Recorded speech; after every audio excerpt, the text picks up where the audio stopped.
cannot do a pull-up or you decided that pull-ups aren't for you, you can still build a strong back. And no, I'm not going to tell you just to get stronger. There are several reasons someone may not be able to do a pull-up, and I have already made a video about that if you want to watch it after this one. But today, I'm going to show you what to do instead and how to turn it into a workout. So let's start with a key point. A pull-up isn't just a back exercise. You're hanging from a bar, you have to control your body weight, your lats and your upper back need to pull you up, your arms have to contribute, your grip has to keep you on the bar, and your core has to keep your body controlled. So if you can't do one, the issue isn't always, my back isn't strong enough.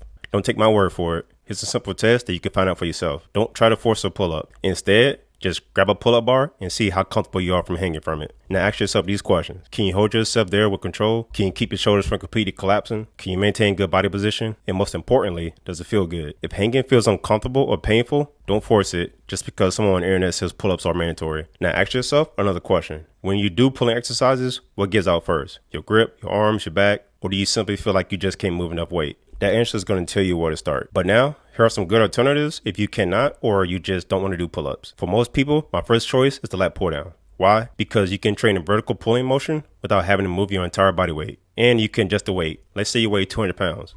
You can't always simply just tell your body, hey, today we're going to lift 200 pounds off the floor. But on a lat pull down, you might start with 70, 80, maybe even 100 pounds. Then you build up gradually. And there's actually some research behind this. In an 8-week study, it found that traditional lat pull down training improves both lat pull down strength and pull up endurance. Another 2025 study also found improvements in a pull up performance after 8 weeks of lat pull down strength training. Now, I'm not saying do lat pull downs until you automatically get a pull up. That's too simple.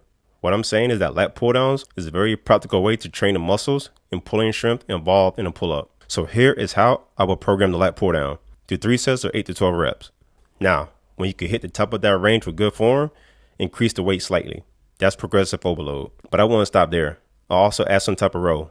A chest supported row, machine row, cable row, whatever you have access to. Because the pull up isn't only about pulling your arms down. You also need a strong upper back. Rows train a different pulling direction and give you another way to build your back without having to hang from a bar. I'll use a chest supported row, 3 sets of 8 to 12 reps. And because you are supported, you can focus on pulling instead of worrying about keeping your whole body still. Now let's talk about the problem people don't always think about, which is your grip. You can have a strong back and still struggle with pull-ups because your hands and forearms give up first. And if you can't hold yourself up, it doesn't matter how strong your lats are.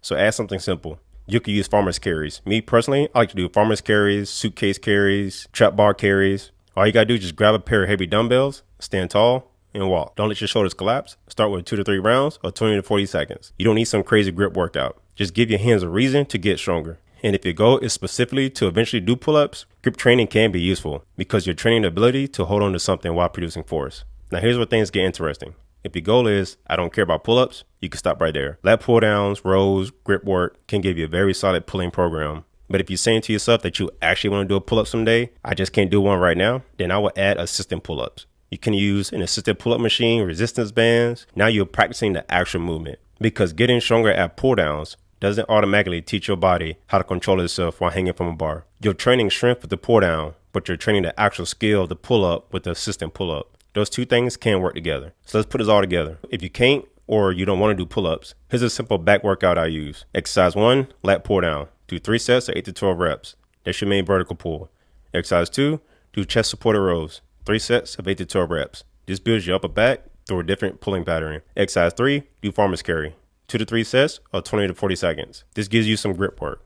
Exercise 4, which is optional, do assistant pull-ups. Do 2 to 3 sets of 5 to 8 reps. Only if your goal is to actually do a pull-up. You don't need 6 different back exercises. You do not need to destroy your back twice a week. You need to identify what's holding you back and train that consistently. And I'm curious, what's actually stopping you from doing pull-ups? Is it your grip, your strength, your body weight, shoulder discomfort, or do you simply not care about doing them? Put in the comments. Because there's a big difference between I can't do pull-ups and I don't care about doing pull-ups to reach my goal. I answer all my comments. And that's really the point I want you to take from this. Fitness should not become a test where you constantly have to prove yourself that you can do exercises that someone else does. Your goal is to build a body that can do the things that you care about. If pull-ups are a part of that, great. We'll work towards them. If not, that's fine too. You can still build a strong back. You can still improve your pulling strength and your grip. And you can still build the strength that helps you do things every day, which is the things that should really matter to you. Not whether you can check pull-up off some fitness influencers list. So if you can't do pull-ups, don't give up on pulling. Find a limitation, test it, train what needs work, then progress. And if you eventually want that pull-up, use lat pull-downs to build strength and use assistant pull-ups to practice the skill. You don't have to start with the hardest version. You just have to start with a version that you can actually train. That's how you get stronger.